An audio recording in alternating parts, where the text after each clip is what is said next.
Elshinta News and Talk. Mendengar kepemimpinan Gubernur Jawa Timur Hovifah Indar Parawansa dan wakilnya Emil Dardak genap 3 tahun. Bagaimana melihat progres Jawa Timur di bawah kepemimpinan pasangan ini? Kami akan membahasnya bersama dengan sosiolog politik dari Universitas Negeri Surabaya, Agus Mahfud Fauzi. Elshinta News and Talk. Pak Agus, bagaimana melihat kepemimpinan Jawa Timur di bawah Bu Hovifah dan juga Pak Emil?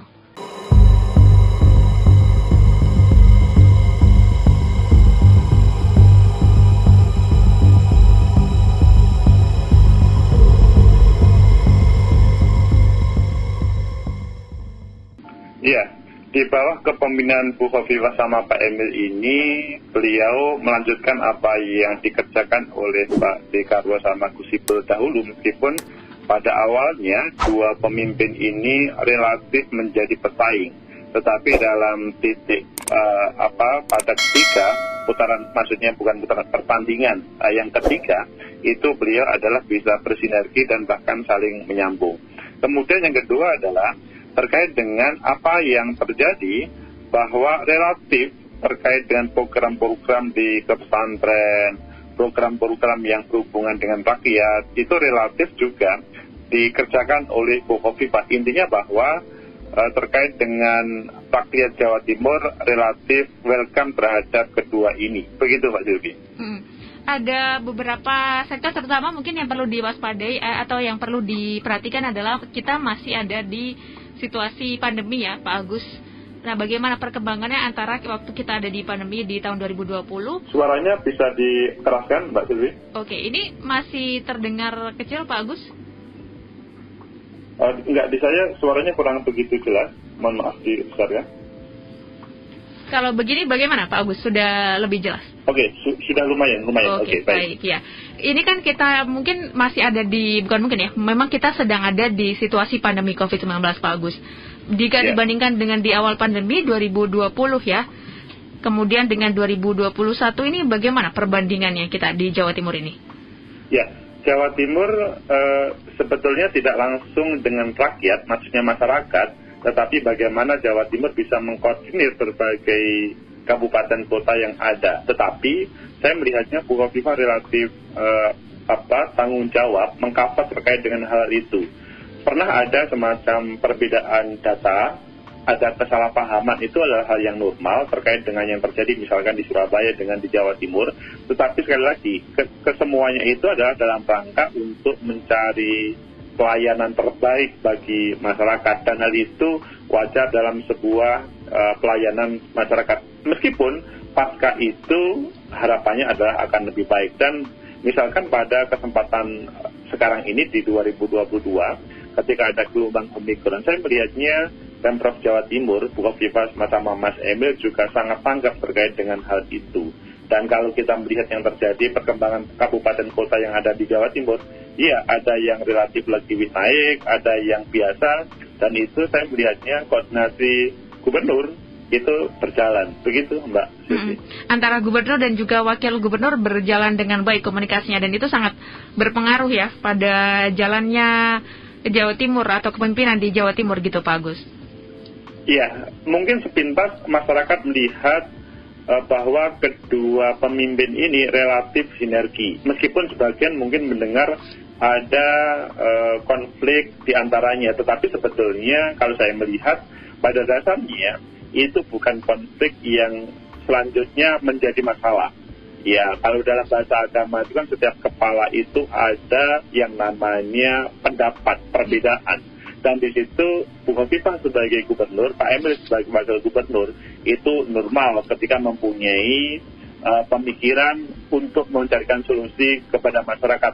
Tetapi kan kadang-kadang cara pandang, apalagi sangat sosiologis ya, maksudnya perspektif satu dengan lainnya itu awalnya berbeda, tetapi endingnya Bu Hovifah sama Pak Emil saya melihatnya relatif bisa bersinergi. Begitu. Ya, ini sudah ada tanggapan dari pendengar via WA. Saya bacakan dulu ya Pak Agus ya. Baik. Ada Pak Joko di Surabaya, Jawa Timur menyampaikan bagaimana dengan data kemiskinan Jawa Timur Pak, apakah semakin berkurang atau malah makin bertambah gitu. Tapi kalau kita mengacu pada data BPS ya, ada penurunan sekitar 313.000 jiwa lebih di September 2021 gitu. Jadi BPS ini menyebutkan secara keseluruhan angka 4,25 juta orang menempatkan Jawa Timur sebagai provinsi dengan penduduk miskin terbanyak di Indonesia secara jumlah. Kemudian disusul Jawa Barat 14 juta dan Jawa Tengah 3,93 juta. Bagaimana dengan angka kemiskinan ini? Apakah dipengaruhi juga karena faktor COVID-19 atau apa? Nanti juga yang perlu dibenahi lagi, Pak Agus. Baik. Jadi kalau menurut saya bahwa kemiskinan itu dalam setiap kepemimpinan siapapun pasti akan naik turun. Tidak hanya pada karena sang pemimpin, tapi karena faktor-faktor yang lain. Misalkan kalau pada kesempatan 2 tahun terakhir ini karena pandemi COVID itu sangat berpengaruh. Tetapi menurut data tadi relatif itu ada kenaikan. Tetapi kalau saya melihat yang terjadi di lapangan, meskipun pada masa COVID kemarin itu ada sebagian warga yang pada awalnya kesulitan untuk mencari pekerjaan, maksudnya mengcover kebutuhan hidupnya sehari-hari dengan pekerjaan, tetapi saya melihat bahwa Pemprov Jawa Timur relatif mengcover, maksudnya memberikan solusi terhadap mereka sehingga kebutuhan-kebutuhan yang merupakan hal penting pokok bagi mereka itu tercover. Berbagai pasar murah atau yang sifatnya itu solutif bagi mereka dikerjakan. Begitu juga terkait dengan padat karya dan lain-lain itu dikerjakan.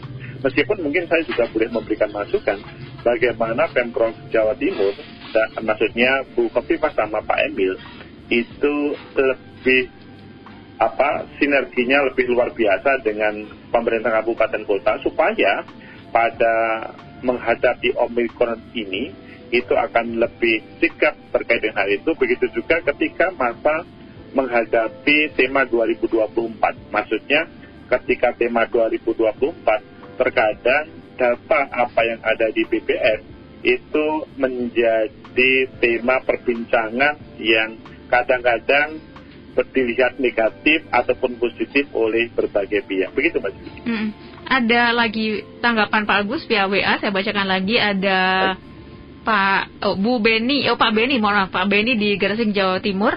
Semoga semakin baik Khofifah Emil dalam memimpin Jawa Timur. Ada juga Bu Erika di Sidoarjo menyampaikan, apakah Bu Khofifah akan terpilih lagi Pak kalau melihat progres kepemimpinannya saat ini gitu Pak Agus? Jadi progres kepemimpinan saya melihatnya masih luar biasa. Jadi Bu Khofifah ini sama Pak Emil ini bersemangat untuk membangun Jawa Timur dengan visi misi pada waktu tentunya tidak hanya pemilu 2018 ya.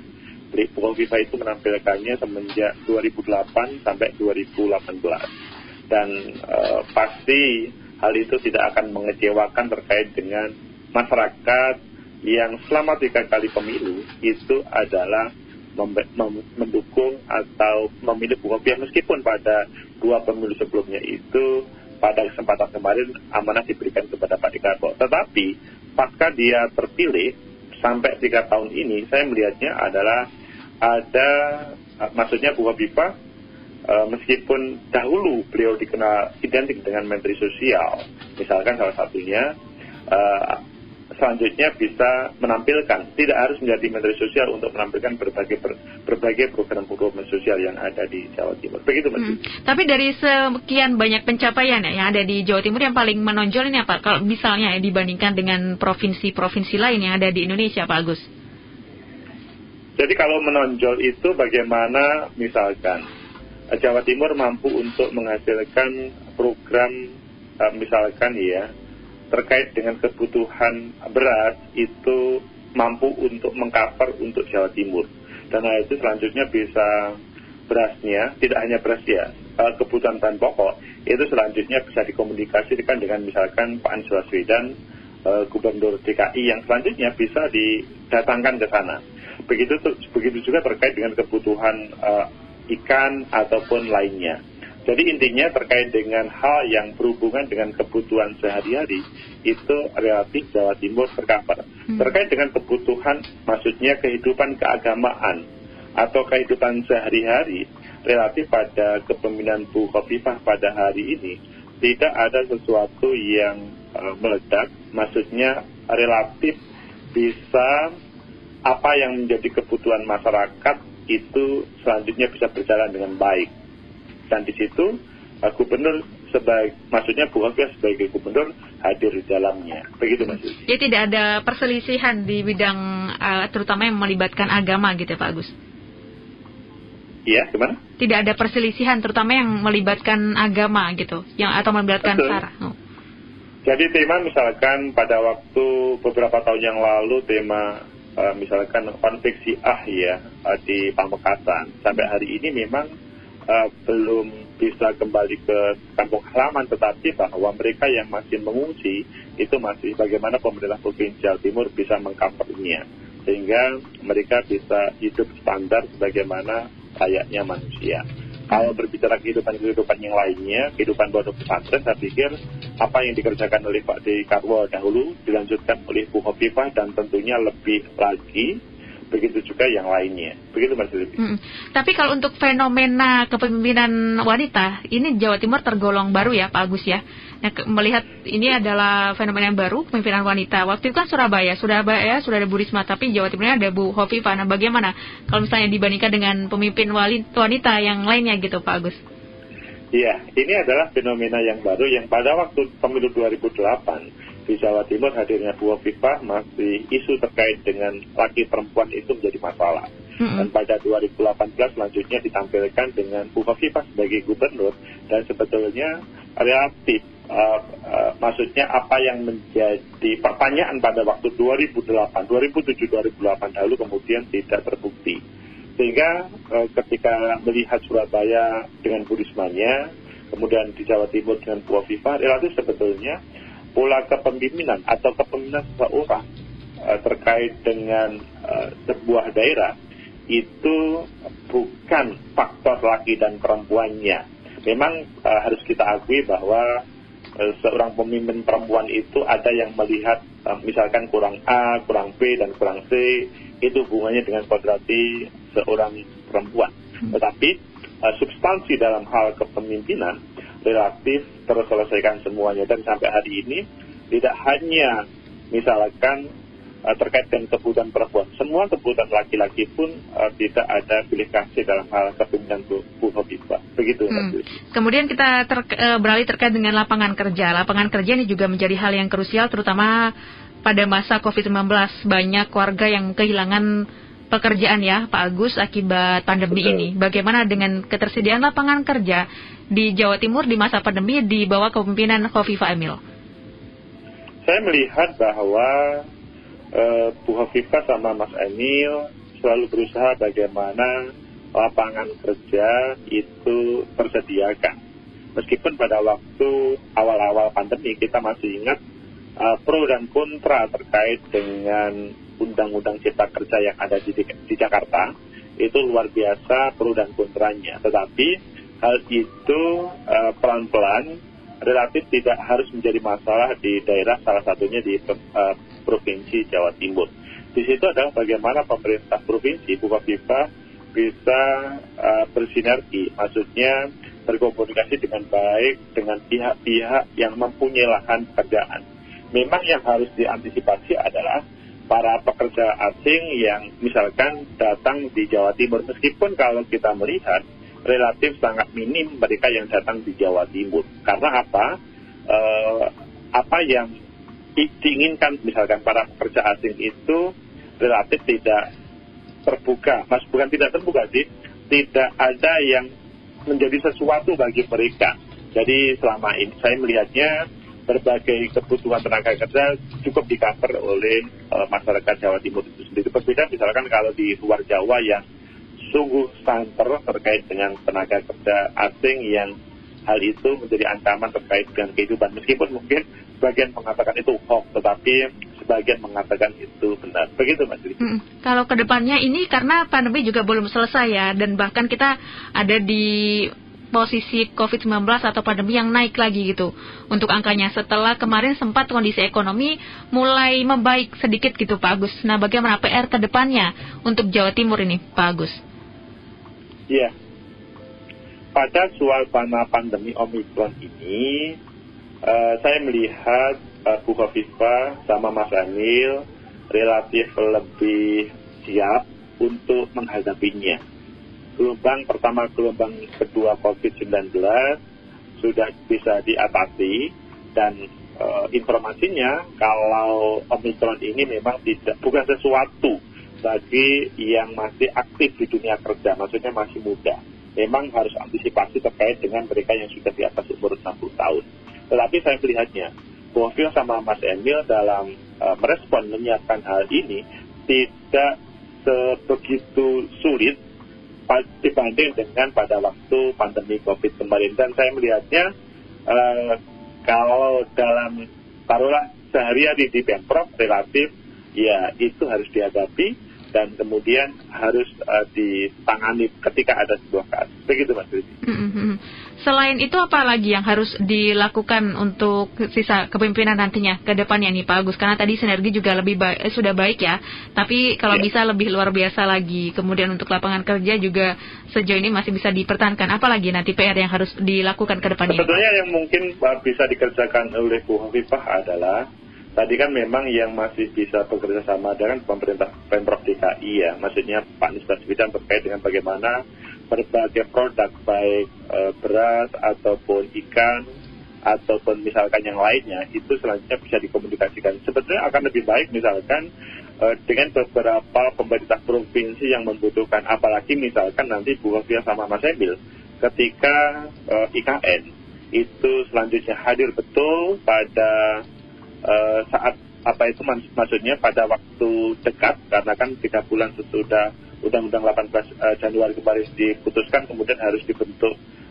kepala IKN, dan pada awal 2024 itu sudah ditempati oleh pemerintah provinsi, maksudnya pemerintah pusat. Nah, di luar terkait dengan pro dan kontra tersebut, kalau misalkan pemerintah provinsi Jawa Timur tentunya dengan di backup oleh kabupaten kota yang ada, seandainya bisa mengcover terkait dengan kebutuhan sehari-hari atau sayur mayur dan lain-lainnya, itu akan lebih luar biasa. Karena sementara yang kita dengar bahwa yang siap mau mengcover itu terkait dengan kebutuhan misalkan sayur mayur dan lain-lainnya, itu adalah Sulawesi Utara.